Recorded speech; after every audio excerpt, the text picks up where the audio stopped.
Hi everybody, it's Danny Schur. Welcome to Musical Mondays, and welcome to 6 hockey goalie metaphors for life.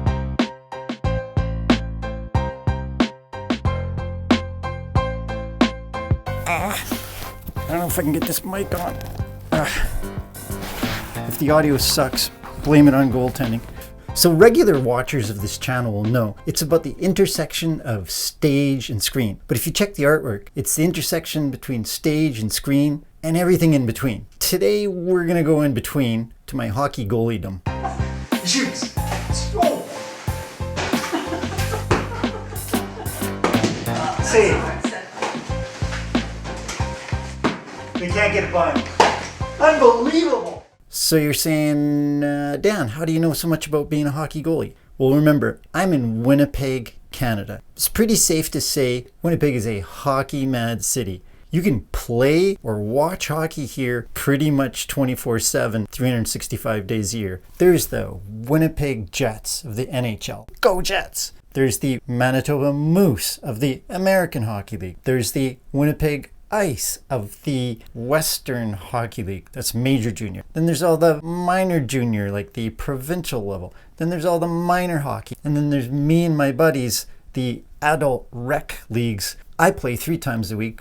Many times I've played 5 times a week. If you're a goalie, you're in demand. This video is also inspired by one of my favorite Canadian journalists and public intellectuals, Malcolm Gladwell. Malcolm's always using sports analogies in his books and his speeches. I just saw one the other day on YouTube where he talks about a post-COVID world and suggests that we all need to be more like a soccer team where everyone's going to be playing together versus a basketball team where one star can make a successful team. So this video is definitely inspired by Malcolm. And hey, the world always needs more sports analogies. I am a composer, producer, writer. I'm always thinking metaphors. And gosh, being a hockey goalie has at least 6 metaphors for life. There they are. Costume change. Ooh. Check it out. I can't even fit it in the frame. You kind of feel like the Michelin Man. This is the upper body protector. With this thing on, you can barely pick your nose. But that brings me to metaphor number 1. It's awkward. It's freaking awkward. I swear to God, you can't get to your other ear in this thing. And, you know, when people say, aren't you scared of those pucks? Like, remember, pucks are flying anywhere between 60 and 100 miles an hour. And from my experience with puck shooting machines, at like 80 miles an hour, you can see it, but at 90 or 100, you can't move fast enough to actually react. Get it? So 100 mile an hour slap shots. So just like life, it is freaking awkward. You feel like a dope. I'm a good skater. You put the goalie pads on and you put this like transformer thing on and there's nothing graceful about it. It's hot as hell. It's like wearing a rubber bag. But I'm really inspired by Greta Thunberg, who's gone on to be a worldwide leader of the environmental movement. But imagine she's autistic and has the guts to say that's her special shield. What makes her awkward also makes her focused. So that's my big metaphor. Life is super awkward, but the awkwardness is also what makes you strong. This is kind of like being a knight or a transformer. Behind this, I feel like it can stop anything. There's just something to be said about embracing that awkwardness and making it your special power. That's metaphor number 1. Whew, I'm all sweaty. Okay, metaphor number 2, it's all about the positioning. You can hear hockey commentators talking about he or she is a great positional goalie. Check out this graph. This shows the zones and the special math that you have to employ to play the angles well. Someone once said that being a great goalie is just putting yourself between the shooter and the net. To some extent, you just have to stand there. But the more you play, the more you get into triangulating the math between the shooter, where the 2 posts are, or 2 shooters and where you should be vis-a-vis. Man, if a goalie looks calm in net, it's because his brain is silently calculating all these like positions that you have to be in. But so that brings me to the big metaphor, which is it's all about your positioning and your angle. On YouTube channels, we call it niching down. But the point is, to be a successful goalie or a successful anything in life, you really got to figure out what your angle is. How do you position yourself? How do you present yourself? And this applies to like whether you're in business or the arts. We often call it, you got to own the angles. You got to own your own angle and promote that angle in life. That's metaphor number 2. Okay, and here's metaphor number 3. You will be humbled. So in baseball, you have to contend with like a 60% failure rate. You're a hero if you got a batting average of like 400, and it's pretty much unheard of. A good hockey goalie can have a save percentage way over 90%. It's little wonder that goalies develop a sort of superiority complex where I don't need a team, I can carry this team by myself. So it's not a generality to say goalies are hyper individualists. Back in the day, in the 50s, when goalies didn't wear masks, everyone was like, goalies are crazy, you don't talk to them. And there's a little bit of truth to it because you're both part of the team, but you're the player that can also be most separate from the team. I mention this because that sets goalies up for humbling. And in my life, almost a year ago, I was really humbled. Look at me, sporty kind of guy, but I couldn't run away from heredity and a horrid lifestyle making the Stan movie musical where I ate horribly outside the house for years, where I slept horribly, succumbed to the worst insomnia ever. It's little wonder I didn't actually die of the heart attack that I got.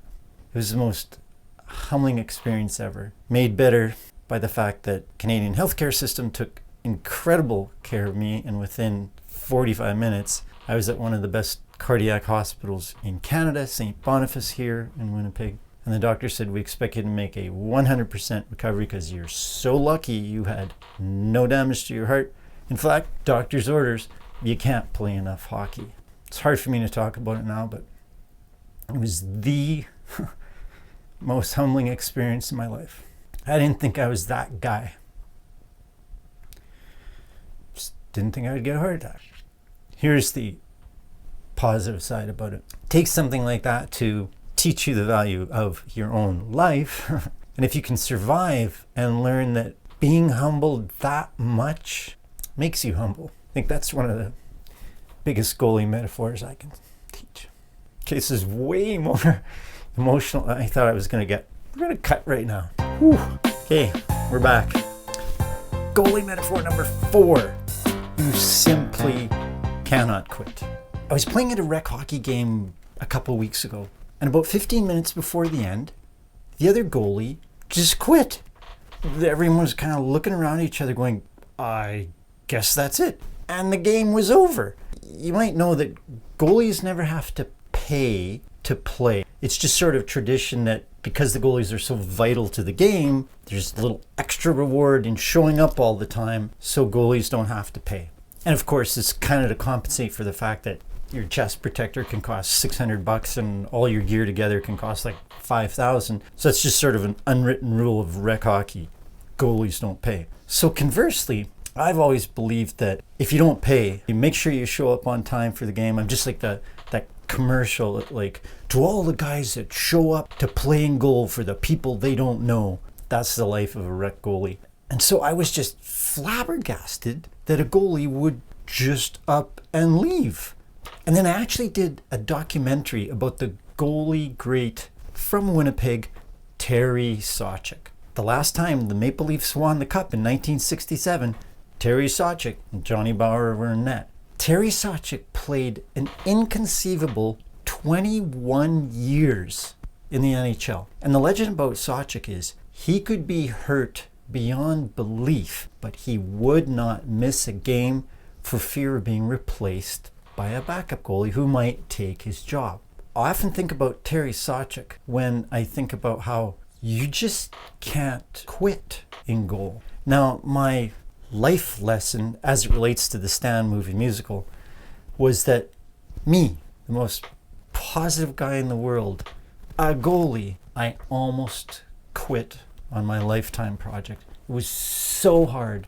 We encountered so many difficulties. It was years and years and years. I wanted to be that goalie that would quit. Had I quit, I would have let down all the private investors, all the government investors, all of my friends that had helped me in so many ways, financial and otherwise, to say nothing of my family and my wife, Julianne Scheibler. With the help of Jeff Peeler, my co-producing partner, and Cal Harrison and Harry Ethans, I made it through. The life lesson here is perseverance, way more important than talent. There's so many talented people in the world. I know that, having been a composer, producer now in the 30-ish years. Talent is ubiquitous. Perseverance is in very short supply. So that's the metaphor. You can't quit because your perseverance will take you farther than talent ever will. Okay, goalie metaphor number 5. Intuition is everything. I'm an artist.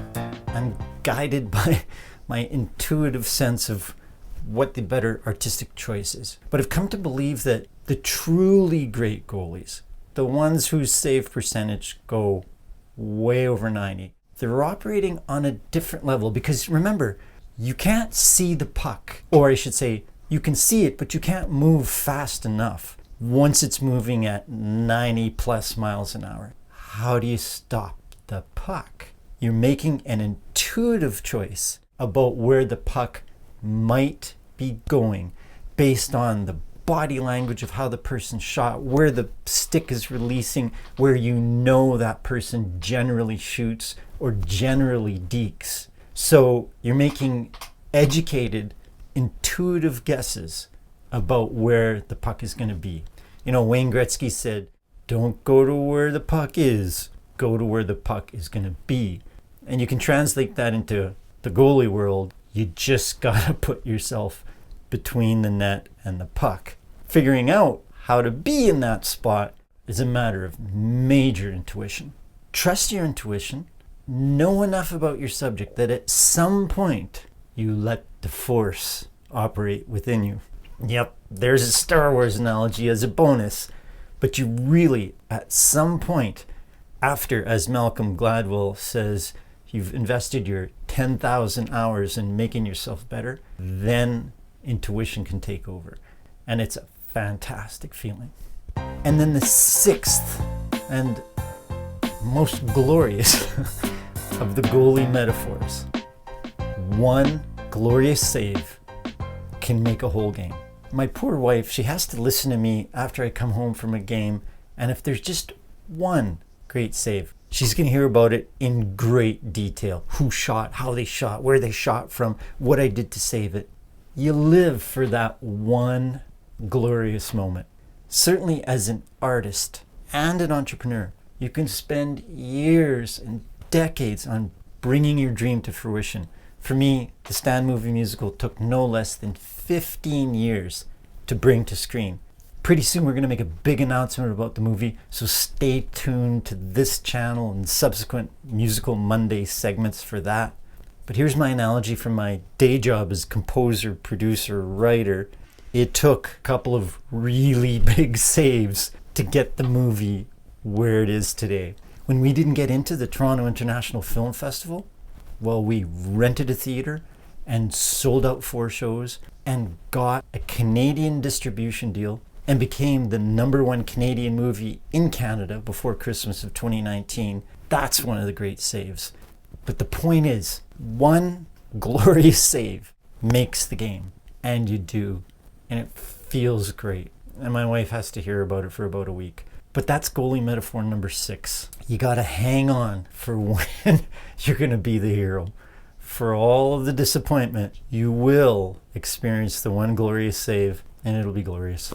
So here it is. It's kind of like that scene in Hamlet where Hamlet talks to the skull of Yorick at the grave. This is the best $1,000 I ever spent, and I'll be wearing it later tonight. But it's inspiring just to hold it. Hopefully this video has inspired you in your life as an artist or an entrepreneur. Thanks for watching, everyone. Make sure you subscribe and hit the notification button. Here's some music videos from the Stan Movie Musical, and you can always buy the soundtrack on Apple Music, download only. Thanks, see you again.